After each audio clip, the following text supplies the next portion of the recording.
Hello friends, मैं हूं अंजलि। स्वागत है आप सभी का हमारे चैनल नेक्स्ट 9 न्यूज में। आज के इस वीडियो में बात करने वाली हूं लता दीदी को लेकर। आज का ये प्रोग्राम खास हम यहां पर बना रहे हैं लता दीदी के ऊपर। लता दीदी के उन पलों को आज हम याद करेंगे जिन पलों को सुनकर शायद आपकी आंखें भी नम हो जाएंगी। जी हाँ, आज का ये किस्सा लता दीदी के उस किस्से से जुड़ा है, जवाहरलाल नेहरू के किस्से से। जी हाँ, कि आखिर ऐसा क्या हुआ था कि लता दीदी के वजह से जवाहरलाल नेहरू की आंखें नम हो गई थी। फूट फूट कर सरेआम दुनिया के आगे जवाहरलाल नेहरू अपने आंसू नहीं रोक पाए और लता दीदी की वजह से वो सरेआम दुनिया के सामने फूट फूट कर रोने लगे। तो आपको पता है, भारत रत्न स्वर कोकिला लता मंगेशकर 92 साल की उम्र में फिलहाल हमें अलविदा कह चुकी है। तो उनकी याद में आज हम आपको इस प्रोग्राम में बताने वाले हैं उनका ये बेहतरीन किस्सा। तो जानने के लिए देखिए हमारा ये प्रोग्राम, ये रिपोर्ट लास्ट। बात करेंगे जब लता मंगेशकर का गीत सुन भावुक उठे थे नेहरू जी।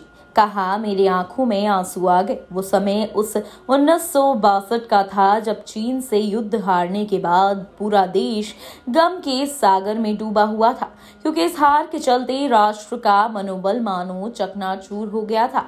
इसी बीच कवि प्रदीप भी युद्ध के परिणाम से बेहद दुखी नजर आए, जिसके चलते एक शाम मुंबई के माहिम बीच पर टहल रहे थे कि तभी उनके मन में कुछ शब्दों ने आहट से दी। उन्होंने उन शब्दों को अपनी कलम के जरिए कागजों पर उतार दिया। वो शब्द उस गीत के थे जो आज के दिन भी राष्ट्रगान और राष्ट्रगीत के बाद सबसे ज्यादा प्रसिद्ध और लोकप्रिय साबित हुए थे। ऐसा गीत जिसे सुनने से ही लोगों के बीच जोश और उल्लास भर आता है। वो लोकप्रिय गीत है ए मेरे वतन के लोगों।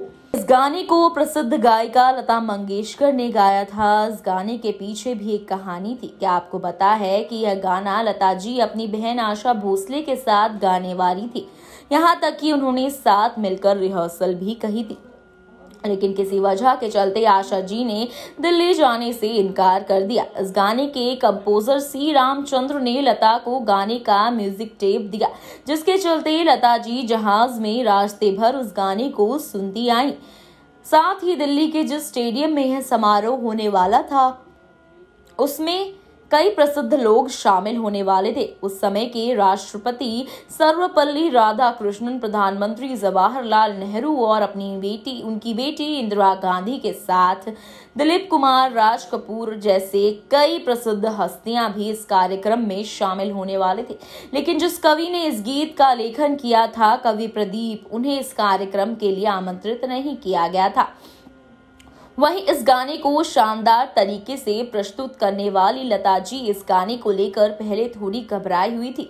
लता जी ने कहा था कि पूरी तरह से भरे स्टेडियम में मैंने सबसे पहले अल्लाह तेरो नाम और फिर ए मेरे वतन के लोगों गाया। लता जी ने अपने अनुभव के बारे में बताते हुए कहा कि मैंने अपनी प्रस्तुति देने के बाद काफी राहत महसूस की थी, जिसके बाद जब मैं स्टेज के पीछे गई तो मैंने एक कप कॉफी पी। मुझे यह बिल्कुल भी नहीं पता था कि दर्शकों को मेरा गाया हुआ गीत इतना पसंद आएगा। कुछ देर बाद महबूब खान मेरे पास आए और वे बोले, चलो आपको पंडित जी यानी उस वक्त के प्रधानमंत्री जवाहरलाल नेहरू बुला रहे हैं। जब मैं उनके पास गई तो पंडित जी के साथ सभी लोगों ने मुझे खड़े होकर अभिवादन व्यक्त किया। पंडित जी ने कहा कि बहुत अच्छा, मेरी आंखों में से तो पानी आ गया। उसके बाद जब वो मुंबई लौटी तो उन्हें इस बात को बिल्कुल भी अंदाजा नहीं था कि ये गीत इतना प्रसिद्ध हो जाएगा कि सब इसे याद रखेंगे। कवि प्रसिद्ध ने इस प्रस्तुति से पहले उनसे ये कहा था कि देखना लता, ये गाना बहुत प्रसिद्ध होगा, लोग हमेशा इसे याद रखेंगे।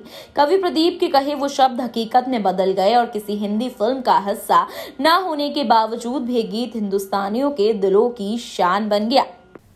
तो दोस्तों, आपने देखा कि किस तरह लता दीदी की आवाज सुनकर जवाहरलाल नेहरू खुद के आंसुओं को नहीं रोक पाए और अब यहाँ पर लता दीदी पूरी दुनिया को अलविदा कह चुकी है। देश के कोने कोने से उनके फैंस के आंसू रोके नहीं रुक रहे हैं। जिस तरीके से न्यूज की झड़ी लग चुकी है कि किस तरीके से यहाँ पर लता दीदी ने 92 साल की उम्र में यहाँ पर अलविदा कह दिया है दुनिया को। उनके परिवार में तो शोक की लहर है ही, वहीं पूरे बॉलीवुड इंडस्ट्री के साथ साथ पूरे देश विदेश में भी सभी लोग शोक की लहर में डूब गए हैं। तो आपको ये प्रोग्राम कैसा लगा कमेंट करके जरूर बताइएगा। वीडियो को लाइक और शेयर करना ना भूलें। फिलहाल के लिए इतना ही। अंजलि की रिपोर्ट, नेक्स्ट 9 न्यूज।